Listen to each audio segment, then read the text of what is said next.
안녕하세요. 브랜드마스터 지영씨의 천지영입니다. 자, 오늘은 우리 회사 소개하기 두 번째 케이스로 여러분에게 실예를 좀 말씀을 드리려고 해요.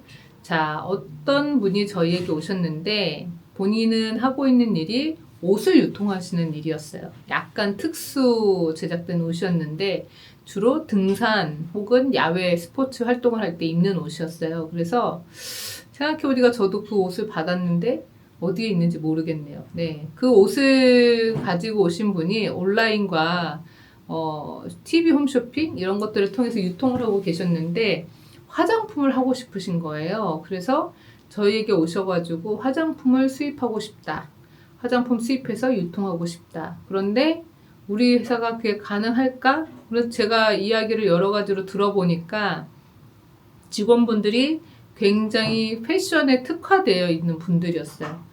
물론 뷰티 카테고리도 크게 보면 패션에 들어가지만 사실은 옷과 화장품은 좀 더 다른 분야인 거죠. 그래서 이분과 이제 오랫동안 얘기를 해봤어요. 어떤 얘기를 했냐면 이분의 이력을 저에게 이제 말씀해 달라고 제가 요청을 드렸죠. 대표님이 해오신 일, 대표님이 하신 일.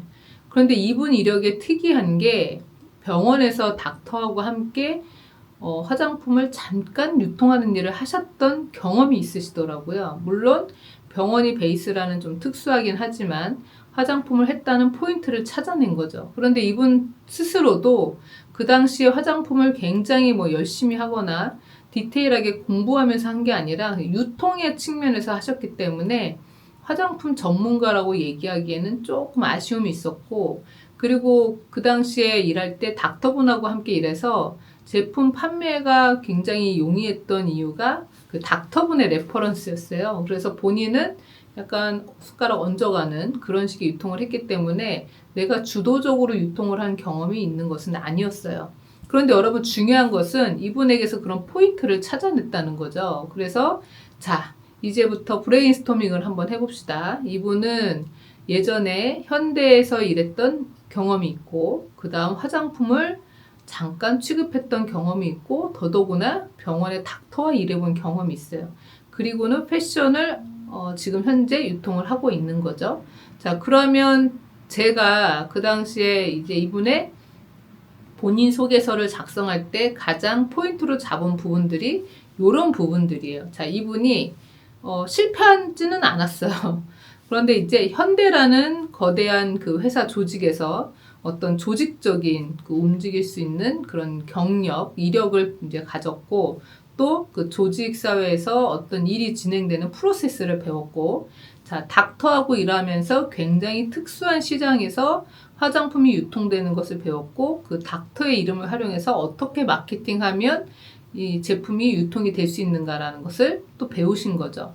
자, 그리고 나서 이분이 이제 옷 패션 쪽에 왔는데 결국 화장품과 옷을 하나의 패션 카테고리로 묶어서 결국은 소비자의 니즈를 파악해서 그 소비자의 니즈가 있는 곳에 자기가 가지고 있는 능력을 활용해서 어필해서 제품을 유통할 수 있는 능력을 가졌다. 그래서 이분의 직원들은 패션에 능통하지만 결국 화장품 브랜드를 가지고 오게 되면 기본적인 직원들, 자, 영업하는 세일즈 말고 나머지 서포트하는 직원들은 사실은 어느 아이템을 갖다 줘도 서포트 할 수 있잖아요. 관리 부분이나 로지스틱 부분이나 아이디어 내는 부분. 그 당시에는 저희가 이제 SNS 이런 게 활성화되지 않고 온라인 마켓도 활성화되지 않았기 때문에 상세 페이지 이런 개념은 없었기 때문에 마케팅이라 함은 마케팅 회사하고 함께 일하면서 블로그나 아니면 파워 블로그나 아니면 검색어 만드는 거 이런 정도. 그래서 그런 것들은 내가 전문가가 아니어도 전문가 회사와 함께 소통하면서 일할 수 있는 정도의 능력이 되면 가능하기 때문에 이제 그런 스토리들을 가지고 포장을 하는 거죠. 자, 이분이 하고 싶어하는 화장품 브랜드도 굉장히 좀 범위가 좁혀져 있는 브랜드였어요. 일반적인 스킨케어 라인이 아니라 굉장히 뭔가 치료적이고 그 약학적으로 효과가 있고 메디컬적인 컨셉을 좀 가지고 있는 브랜드였거든요. 자, 그럼 여러분이 들어보시면 어필하기 좋은 포인트들이 있죠. 자, 전문가와 함께 일했어요. 니네 브랜드는 내가 해야 돼. 왜? 나는 이미 전문가와 함께 일했기 때문에 니네 브랜드를 어떻게 포장해야 되는지 잘 알아. 그리고 내가 의사와 일하면서 유통을 배웠고 그 당시에 면세점 그리고 온라인 특히 수입 브랜드를 많이 유통하는 전문적인 온라인 샵들이 있었어요. 여러분 혹시 지금도 아실지 모르지만 위즈위드라는 브랜드는 해외 수입된 제품들을 파는 그런 사이트였어요. 거기서 스키너렉스라는 사이트는 화장품을 수입해서 유통했고요. 당시에 수입 화장품을 전문으로 유통해서 굉장히 돈을 많이 버신 온라인 사이트 사장님들이 있었어요. 그래서 이런 분들하고 함께 유통에 대해서 일을 한 적이 있다는 것을 어필해가지고 특수하게 들어가서 특수하게 광고를 해야 되는데 내가 의사 쪽에 인맥이 있으니까 그쪽에다가 니네 제품에 대한 효과나 효능에 대해서 레퍼런스를 좀 만들 수 있다고 포인트를 잡아준 거죠. 그리고 내가 갖고 있는 조직이 어쨌든 패션에 관해서 전사적인 유통 단계를 알고 있는 사람들이기 때문에 굉장히 유통에 진입하기가 쉽다라는 데를 포인트를 줘서 자기 소개를 만들고 그리고 지금 제가 말씀드린 이 포인트들의 내용을 조금 근사하게 프레젠테이션으로 만들어 가지고 해외에 보냈는데 예상하시겠죠? 당연히 계약을 했죠. 자, 사람을 보고 계약하기 때문에 사람이 가장 중요하다고 생각을 하거든요. 해외 브랜드들은.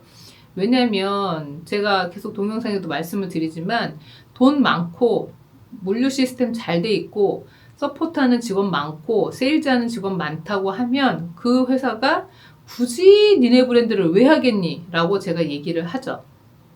그래서 가지고 있는 것도 중요하지만 무시할 수는 없죠. 돈이 너무 없는 회사하고 일하는 건 힘들거든요. 중요하지만 더 중요한 것은 그 회사의 대표가 니네 브랜드에 대한 어떤 관심과 애정도를 가지고 있는지 봐야 된다고 말을 해주거든요. 그래서 여러분이 자기 소개서를 만드실 때 내가 상대방에게 어떤 것들 포인트를 어필하느냐를 뽑으셔야 되니까 본인의 역사를 좀 잘 보는 연습을 좀 하셔야 돼요. 그래서 내가 한 일들을 잘 정리하셔가지고 써보시면 굉장히 좋은 사례가 될 것 같습니다. 자, 오늘도 좋은 하루 되시고요. 다시 또 회사 소개하는 법에 대한 예시가 있다고 하면 가지고 오겠습니다. 구독, 좋아요 부탁드려요.